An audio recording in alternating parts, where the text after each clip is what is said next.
नमस्कार दर्शक बंधु शुभ संध्या आमे नहीं आसु देश विदेश राज्य 20 गुरुत्वपूर्ण खबर खबरटी भल लगे वीडियो को लाइक करने सहित चैनल नुआ सब्सक्राइब करी आपण जिलार ना लिखिदेवे जहाँफल प्रत्येक दिन आपण जिलार खबर किसी ना कि अपडेट पाइपर तेज कौन रही आज संध्यार खबर चलता नजर पकाइबा। प्रथम खबर बड़ झटका लगिला अमेरिकार राष्ट्रपति डोनाल्ड ट्रंप को तारीफ को बेआईन बोली दर्शाइला एबे कोर्ट तबे कोर्ट एबे राष्ट्रपति डोनाल्ड ट्रंप को अधिकांश श्लोक को बेआईन भाव घोषणा करिछि। फेडरल सर्किट अमेरिकार अपील कोर्ट कहिछि राष्ट्रपति को पाखरे जरूरीकालीन क्षमता अछि सेतरे श्लोक किंबा टिकस लागू करिबार अधिकार अंतर्भुक्त नाही। एही निष्पत्ति को ट्रंप को अर्थनैतिक नीति पर एक बड़ झटका बोली कह जाउछि। आ मन इच्छा बढ़ाई पारिबे नाही ट्रंप तारीफ प्लान एने कि मध्य बड़ घोषणा होइछि।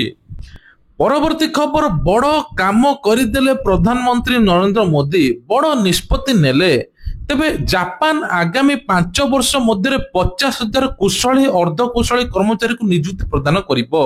एही समय 5 लाख लोकों विनिमय लक्ष्य रखाइछि बोली प्रधानमंत्री नरेंद्र मोदी कहिसंती।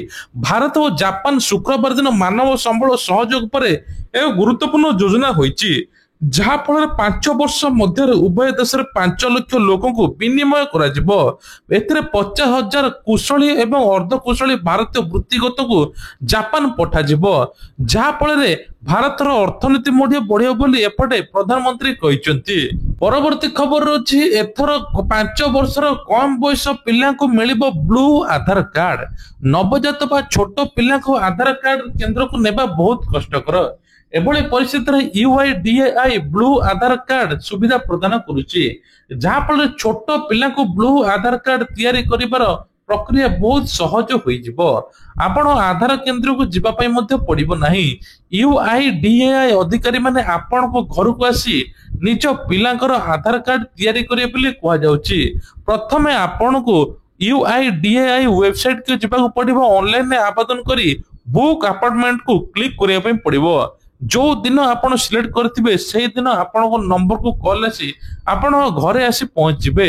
60 रु 90 दिन भितर पिला को आधार कार्ड ठिकाना आसी पहुंचे बोली कहा जाउछि।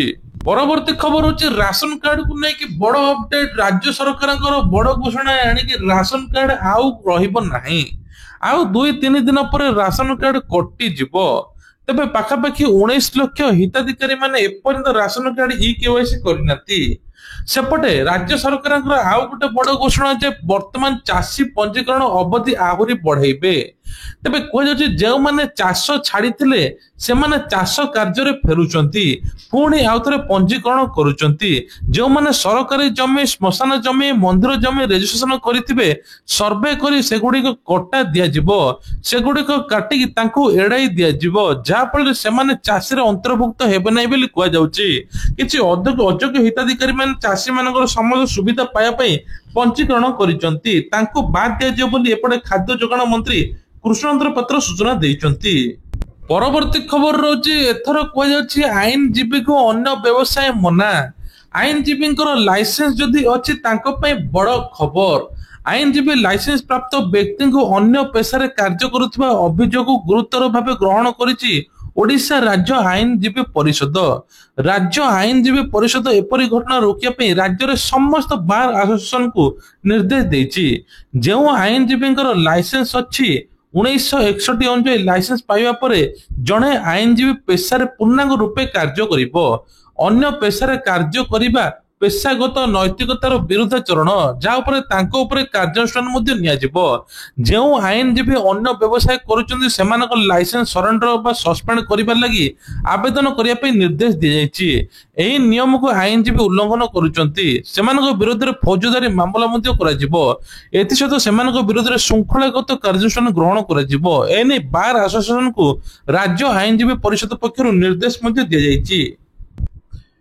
परवर्ती खबर होची समस्त जिला को येलो वार्निंग। राज्य में वर्तमान वर्षा जारी रही यारी मध्य पाणीपाग विभाग पक्षर समस्त जिला को येलो वार्निंग जारी कराई। राज्य में मौसुमी सक्रिय होगा फल आगामी 3 तारिख पर्यंत प्रबल अति प्रबल वर्षा हेबो। विशेषकर केन्दुझर मयूरभंज कोरापुट रायगड़ा जिले में बिजुली घड़घड़ी सहित प्रबल वर्षा संभावना अच्छी। एसहित उपकूल संलग्न जिला गुड़िकर वज्रपात होबार संभावना अच्छी।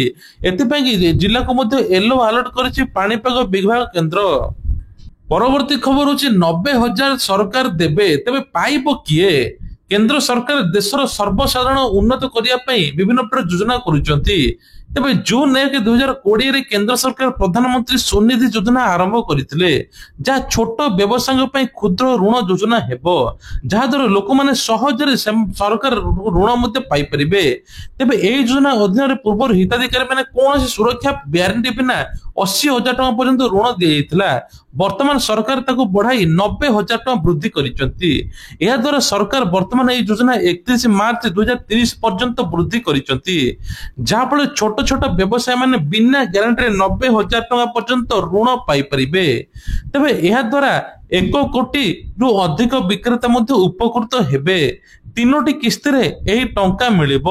ତେବେ ପ୍ରଥମ କିସ୍ତିରେ 10,000, ଦ୍ୱିତୀୟ କିସ୍ତିରେ 20,000, ତୃତୀୟ କିସ୍ତିରେ 50ରୁ 80,000 ଟଙ୍କା ପର୍ଯ୍ୟନ୍ତ ମିଳୁଥିଲା। ଏବେ 90,000 ଟଙ୍କା ସରକାର କରିଦେଇଛନ୍ତି। ପରବର୍ତ୍ତୀ ଖବର ହଉଛି ଫ୍ଲିପକାର୍ଟର ବିଗ୍ ବିଲିୟନ ଡେ। ଲୋକଙ୍କ ପାଇଁ ଖୁସି ଖବର, ଏବେ ଅଧା ରେଟରେ ଜିନିଷ ମିଳୁଛି। ତେବେ ଫ୍ଲିପକାର୍ଟ ବର୍ଷକୁ ସବୁଠାରୁ ବଡ ଦିନ ଏହି ଦିନରେ କରେ। ବିଗ୍ ବିଲିୟନ ଡେ ସେ ଆରମ୍ଭ ହେବା ପାଇଁ ଯାଉଛି। କମ୍ପାନୀ ଆନୁଷ୍ଠାନିକ ଭାବରେ ଘୋଷଣା ମଧ୍ୟ କରିଛି। ପ୍ରତିବର୍ଷ ଶ୍ରାବଣ ଋତୁରେ Samsung, Apple, Motorola, Realme brand ଭଳି ସବୁ ମୂଲ୍ୟ ଶସ୍ତା ହୋଇଥାଏ। ଏମିତି ବି ସ୍ମାର୍ଟ ଟିଭି, ଫ୍ରିଜ, ଘରୋଇ ଉପକରଣ ମଧ୍ୟ ଶସ୍ତା ହୋଇଥାଏ, ଯାହାଫଳରେ ପାଖାପାଖି 50ରୁ 60% ମଧ୍ୟ ରିହାତି ମିଳିଥାଏ।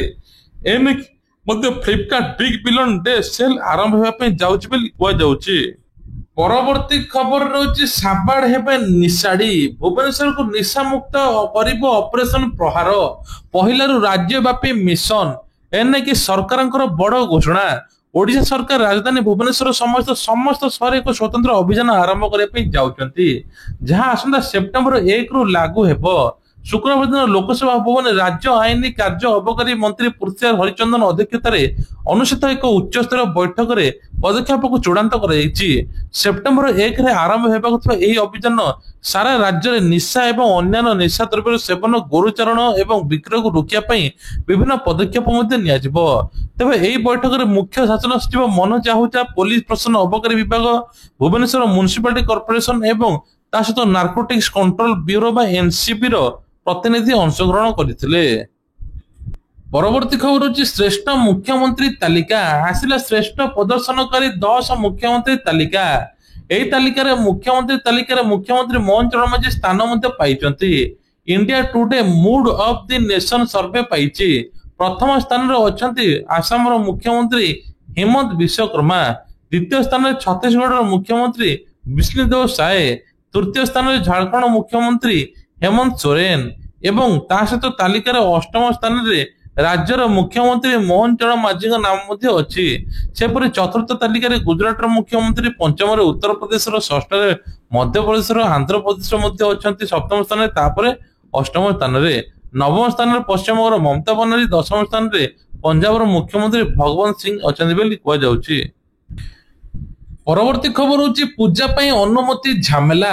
କଟକ ସହରରେ ପୂଜା ଆୟୋଜନ ଦିନକୁ ଦିନ ଜଟିଳ ହେବାରେ ଲାଗିଛି। ଆଗକୁ ବିରାଟ ବଡ ପୂଜା ଆସୁଛି, ଦୁର୍ଗା ପୂଜା, ଦଶହରା। କଟକରେ ପ୍ରସିଦ୍ଧ ଦୁର୍ଗା ପୂଜା। ତେଣୁ ଏ ନେଇକି ସରକାର କହିଛନ୍ତି ଯେ ବିନା ଚାନ୍ଦାରେ ହେବ ବା ଚାନ୍ଦା ମାଗିଲେ କାର୍ଯ୍ୟାନୁଷ୍ଠାନ ନିଆଯିବ। ପୂଜା ପାଇଁ ଆବଶ୍ୟକ ଅନୁମତି ପାଇବା ପୂର୍ବରୁ ଦରକାରୀ କାଗଜପତ୍ର ଗୁଡିକ ମଧ୍ୟ ପୂଜା କମିଟି ଏବଂ କ୍ଲୋବାନ ବାରବାଟୀ ପ୍ୟାଲେସ ଠାରେ ପାଇପାରିବେ। ତେବେ ଏଠାରେ ସବୁ ଲାଇଟ ଡିପାର୍ଟମେଣ୍ଟକୁ ଏକାଠି କରାଯାଇ ଗୋଟିଏ ଜାଗାରେ ସମସ୍ତ ଡକୁମେଣ୍ଟ ପାଇବାର ସୁଯୋଗ ରହିଛି। ପୂଜା ଆୟୋଜନ କରିବା ଦିନକୁ କାଗଜପତ୍ର ବଢି ଚାଲିଛି। ଏନେଇ ପୂଜା କମିଟି ମଧ୍ୟରେ ଅସନ୍ତୋଷ ହୋଇଛି। ତେବେ ଆଗକୁ 3 ପର୍ଯ୍ୟାୟରେ ଭସାଣି ଅନୁଷ୍ଠିତ ହେବ। ଆଉ ତା ପରକୁ ଆସୁଛି କଟକର ପ୍ରସିଦ୍ଧ ଦୁର୍ଗା ପୂଜା। ଏନେଇକି ସରକାରଙ୍କର ବଡ ଘୋଷଣା। ପରବର୍ତ୍ତୀ ଖବର ରହୁଛି ଏଥର କୁହାଯାଉଛି ଝୋଟ ବସ୍ତା ଉପରେ ବ୍ୟବହାର ଶୁଳ୍କ ପ୍ରାୟ 40% ବୃଦ୍ଧି କଲେ କେନ୍ଦ୍ର ସରକାର। ସାଧାରଣ ବଣ୍ଟନ ମନ୍ତ୍ରୀ ପ୍ରହ୍ଲାଦ ଯୋଶୀ କହିଛନ୍ତି କେନ୍ଦ୍ର ସରକାର ଝୋଟ ବସ୍ତା ଉପରେ ବ୍ୟବହାର ଶୁଳ୍କକୁ 40% ବୃଦ୍ଧି କରିଛନ୍ତି, ଯାହା ରାଜ୍ୟ କେନ୍ଦ୍ର ଶାସିତ ଅଞ୍ଚଳ ଗୁଡିକରେ ସରକାର ଆର୍ଥିକ ଆଶ୍ୱସ୍ତି ପ୍ରଦାନ କରିବ। ଖାଦ୍ୟଶସ୍ୟ କ୍ରୟ ଏବଂ ବଣ୍ଟନରେ କେନ୍ଦ୍ର ରାଜ୍ୟ ସହଯୋଗ ସୁଦୃଢ କରିବା ପାଇଁ ଏଥର ମଧ୍ୟ ସ୍ଥାୟୀ ପ୍ୟାକେଜିଂ ଅଭ୍ୟାସ ସମର୍ଥନ କରିବା ପାଇଁ କୁହାଯାଇଛି। ଏହି ସଂଶୋଧନରେ କେନ୍ଦ୍ର ସରକାର ରାଜ୍ୟ ଏବଂ କେନ୍ଦ୍ର ଶାସିତ ଅଞ୍ଚଳ ଗୁଡିକର ଅନୁରୋଧ କରି ଯାହା ଭାରତ ସରକାର ଖାଦ୍ୟ ସାଧାରଣ ବଣ୍ଟନ ବିଭାଗ କମିଟି ଗଠନ କରିଥିଲା। ଆସୁଛନ୍ତି ଓଡିଶା ରାହୁଲ ଗାନ୍ଧୀ। ନଭେମ୍ବର ଡିସେମ୍ବର ମାସରେ ଆସିବେ ରାହୁଲ ଗାନ୍ଧୀ। ଭୋଟ ଚୋରି ଗରିବୀ ନାରୀ ସୁରକ୍ଷା ପ୍ରସଙ୍ଗରେ ହେବ କାର୍ଯ୍ୟକ୍ରମ।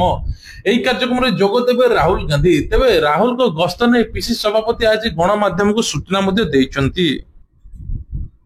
ପରବର୍ତ୍ତୀ ଖବର ରହୁଛି ଏଥର ଏସଏଚଜି ମହିଳାଙ୍କ ପାଇଁ ଖୁସି ଖବର। ଏସଏଚଜି ମହିଳାଙ୍କୁ 10 ଲକ୍ଷ ଟଙ୍କା ଋଣ ବିନା ସୁଧରେ ମିଳିବ। ଭତ୍ତା ଟଙ୍କାକୁ ନେଇ ବଡ ଅପଡେଟ। 60 ବର୍ଷରୁ ଉର୍ଦ୍ଧ୍ୱ ହିତାଧିକାରୀଙ୍କ ଟଙ୍କା ଭତ୍ତା ବଢିବ ଏବଂ 80 ବର୍ଷରୁ ଉର୍ଦ୍ଧ୍ୱ ହିତାଧିକାରୀ ଯେତିକ ଭତ୍ତା ଟଙ୍କା ପାଇନାହାନ୍ତି ତୁରନ୍ତ ଆପଣଙ୍କର ଷ୍ଟାଟସ ଚେକ୍ କରନ୍ତୁ। ଯଦି ଯୋଗ୍ୟ ଥିବେ ନିଶ୍ଚିନ୍ତ ଆପଣଙ୍କୁ 3500 ମିଳିବ।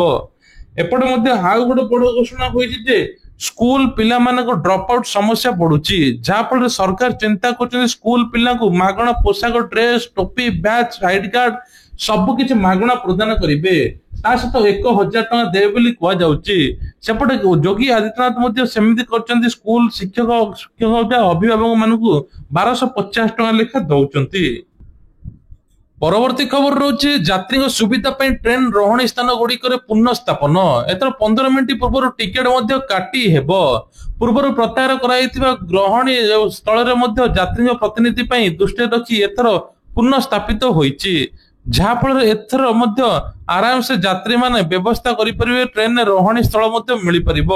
ପ୍ରତ୍ୟାହାର କରିଥିବା ଗ୍ରହଣୀ ସ୍ଥଳ ଗୁଡିକରେ ମଧ୍ୟ ଯାତ୍ରୀ ପ୍ରତିନିଧିଙ୍କ ଚାହିଦାକୁ ଦୃଷ୍ଟିରେ ରଖି ଏବେ ପୁନଃସ୍ଥାପିତ ହୋଇଛି। ସେପ୍ଟେମ୍ବର 1, 2025 ପର୍ଯ୍ୟାୟକ୍ରମେ ଏହା କାର୍ଯ୍ୟକାରୀ ହେବ। ପରବର୍ତ୍ତୀ ଖବର ରହୁଛି ମୁଖ୍ୟମନ୍ତ୍ରୀଙ୍କୁ ଭେଟିଲେ କେନ୍ଦ୍ରମନ୍ତ୍ରୀ ଧର୍ମେନ୍ଦ୍ର ପ୍ରଧାନ। ତେବେ କୁହାଯାଉଛି ମୁଖ୍ୟମନ୍ତ୍ରୀ ମୋହନ ଚରଣ ମାଝୀ ଓ କେନ୍ଦ୍ରମନ୍ତ୍ରୀ ଧର୍ମେନ୍ଦ୍ର ପ୍ରଧାନ ବୈଠକ କରିଛନ୍ତି। ଓଡିଶାର କିଭଳି ଉନ୍ନତି ହେବ, ନାରୀ ଶକ୍ତି କିଭଳି ହେବ, ରାସନ କାର୍ଡ ଏମିତି ଭତ୍ତା ଟଙ୍କା ଏମିତି ଅନେକ ଗୁରୁତ୍ୱପୂର୍ଣ୍ଣ ଯୋଜନା ମଧ୍ୟ ଖବର ଆସିଛି। ଆଗକୁ ସ୍କୁଲ ପିଲାଙ୍କୁ ମିଳିବା ପାଇଁ ଯାଉଛି ବଡ ଉପହାର, ଏନେଇକି ମଧ୍ୟ ମନ୍ତ୍ରୀ ସୂଚନା ଦେଇଛନ୍ତି। ଯାହାଫଳରେ ଭବିଷ୍ୟତ ପିଢିକୁ ମଧ୍ୟ ନଜର ରଖିବା ଦରକାର ବୋଲି ଏପଟେ କହିଛନ୍ତି। ଆଉ ତା ସହିତ ଆଉ ଗୋଟେ ବଡ ଖବର ହଉଛି ସାଧାରଣ ଲୋକଙ୍କୁ ମାଗଣା ସେବା ଯୋଗାଉଛି ବେଦାନ୍ତ ଆଲୁମିନିୟମ। ଏହି ପରିପ୍ରେକ୍ଷୀରେ ଭାରତ ସର୍ବବୃହତ ଆଲୁମିନିୟମ ଏବେ ଏଭଳି ଚକ୍ଷୁ ପ୍ରତିଷ୍ଠାନ କରିଛି, ଯାହାଫଳରେ ମାଗଣାରେ ଜଣେ ଚକ୍ଷୁ ପରୀକ୍ଷା କରିପାରିବ। ତା ସହିତ 175 ଅଧିକ ବାସିନ୍ଦାଙ୍କୁ ଉପକୃତ ମଧ୍ୟ ହୋଇଛନ୍ତି। ପରବର୍ତ୍ତୀ ଖବର ରହୁଛି ଏଥର 2 ଘଣ୍ଟା ଚଲାଇ ପାରିବେ ଫୋନ। ଟେକ୍ନୋଲୋଜି ଯୁଗରେ ସବୁ ସ୍ମାର୍ଟଫୋନ ଜରିଆରେ ହଉଛି। ଛୋଟ ପିଲା ପର୍ଯ୍ୟନ୍ତ ସମସ୍ତେ ସ୍ମାର୍ଟଫୋନ ମାୟାରେ ବାୟା। ତେଣୁ ଆବଶ୍ୟକତାରୁ ଅଧିକ ଫୋନ ୟୁଜ କଲେ ମାନସିକ ଶାରୀରିକ ବିପଦପୂର୍ଣ୍ଣ। ଏହାକୁ ଦୃଷ୍ଟିରେ ରଖି ଜାପାନ ସରକାର ମୋବାଇଲ ଫୋନ ଟାଇମକୁ କମ କରିବା ପାଇଁ ଆଇନ ପ୍ରଣୟନ କରୁଛନ୍ତି, ଯାହାଫଳରେ ମାତ୍ର 2 ଘଣ୍ଟା 24 ଘଣ୍ଟା ଭିତରେ ଲୋକ ମୋବାଇଲ ଚଲେଇ ପାରିବେ, ତାଠାରୁ ଆଉ ଅଧିକ ଚଲାଇ ପାରିବେ ନାହିଁ। ପରବର୍ତ୍ତୀ ଖବର ଯୌତୁକ ପାଇଁ ପୁଣି ହତ୍ୟା। ଜଣେ ବିବାହିତ ମହିଳା ଫାଶୀ ଦେଇ ପ୍ରାଣ ହରାଇଛନ୍ତି। ଏ ମହିଳାଙ୍କ ନାମ ସ୍ନିପା। ସେ ଜଣେ ଇଞ୍ଜିନିୟର ଥିଲେ। 3 ବର୍ଷ ପୂର୍ବେ ପ୍ରବୀଣ ନାୟକଙ୍କୁ ବାହା ହୋଇଥିଲେ। ତାପରେ ମୃତ ପରିବାର ଲୋକେ ସ୍ୱାମୀଙ୍କ ନାଁରେ ମଧ୍ୟ ଅଭିଯୋଗ ଆଣିଛନ୍ତି। ସେ ବିଟେକ୍ ସରିଲା ପରେ ନିଜ ବାପା ମାଙ୍କୁ ପ୍ରବୀଣ ସହିତ ବାପା ମା ବିବାହ କରିଦେଇଥିଲେ। ପ୍ରବୀଣ ଜଣେ ସଫ୍ଟୱେର ଇଞ୍ଜିନିୟର ଥିଲେ। 130 ଗ୍ରାମ ସୁନା ନେଇଥିଲେ। ବିବାହରେ 35 ଲକ୍ଷ ନେଇଥିଲେ। ତଥାପି ଝିଅ ଆଜି ଆତ୍ମହତ୍ୟା କରିଦେଇଛି। ସବୁଠାରୁ ବଡ କଥା ହେଲେ ପୁଣି ଯୌତୁକ ବାହାରିଲାଣି। এই ଯୌତୁକ ନେଇକି ସରକାରଙ୍କ ମୋଟେ ବଡ ଆଇନ ଆଣିବା ଦରକାର ବୋଲି କୁହାଯାଉଛି। ଦେଖନ୍ତୁ ଏଇ ଭିଡିଓଟିକୁ। ଆମେରିକାରେ ପୁରା ସଜା ବ୍ୟକ୍ତି ଜଣକର ପଞ୍ଜାବରୁ ଯାଇଥିଲେ ଆମେରିକାରେ ଗୋଟେ ଖଣ୍ଡା ଧରି ରାସ୍ତା ମଧ୍ୟରେ ଲୋକଙ୍କୁ ହଇରାଣ କରୁଥିଲେ। ମନକୁ ବୁଲି ବୁଲି ବୁଲଉଥିଲେ। ସେଇ ସମୟରେ ପୋଲିସ କିଏ ଖବର ମୁତାବକ ପୋଲିସକୁ ଖବର ଦେଲା। ତୁରନ୍ତ ସେ ପୋଲିସ ପହଞ୍ଚିଲା ଆଉ ତାଙ୍କ ସାଙ୍ଗେ ଗୁଳି କରି ସେଇଠି ମାରିଦେଲା। ମାନେ ଭାବନ୍ତୁ କୋଉ ଭଳିଆ ଦଣ୍ଡ ମିଳୁଛି ସେଠି। ଆମର ଏଠି ତ ଖଣ୍ଡା ରୋଡ ମଝିରେ ବାଡାବାଡି ହୋଇଗଲେ ମଧ୍ୟ କିଛି ହେଉନାହିଁ।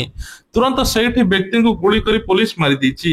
ତେବେ ଇଏ ଥିଲା ଆଜିର ଦେଶ ବିଦେଶ ରାଜ୍ୟର କିଛି ଗୁରୁତ୍ୱପୂର୍ଣ୍ଣ ଖବର। ଖବରଟି ଭଲ ଲାଗିଥିଲେ ଭିଡିଓକୁ ଲାଇକ୍ କରିବା ସହିତ ଚ୍ୟାନେଲରେ ନୂଆ ଥିଲେ ସବସ୍କ୍ରାଇବ କରିବା ପାଇଁ ଭୁଲିବେ ନାହିଁ। ଜୟ ଜଗନ୍ନାଥ।